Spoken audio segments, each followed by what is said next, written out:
À cette rencontre de l'initiative pour les forêts d'Afrique centrale, il s'est agi de la mise en œuvre du plan d'investissement de la stratégie nationale RED+, de la gestion des tourbières ainsi que du réchauffement climatique. Le Congo et ses partenaires sont favorables à la préservation de l'environnement. Nous avons eu une réunion de travail très fructueuse avec Madame la ministre en charge du tourisme et de l'environnement, les deux étant intimement liés, compte tenu des enjeux, je dirais, cruciaux que représente, la préservation des grands équilibres écologiques ici au Congo.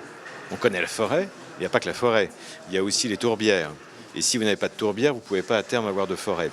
Et c'est là où l'initiative sur les tourbières, je dirais, a quelque part changé la donne et la perception sur les enjeux au Congo et donne encore plus de sens à cette démarche de CAFI de manière à pouvoir intégrer les grandes priorités du Congo dans des programmes qui soient éligibles à des financements. La mission de l'initiative pour les forêts d'Afrique centrale, présidée par la France, implique la participation de toutes les parties prenantes en vue d'une bonne coordination des mesures à prendre pour l'équilibre des écosystèmes. Que la bonne expertise, en l'occurrence celle qui est portée par la ministre du Tourisme et de l'Environnement, de même que sa collègue de l'économie forestière, soit placée au plus haut auprès du Premier ministre, instance de coordination nationale sur la partie congolaise du programme CAFI. Cette réunion entre le Congo, la France, la Banque mondiale, l'Union européenne a également connu la participation de la délégation norvégienne qui est à l'origine de l'initiative pour les forêts d'Afrique centrale.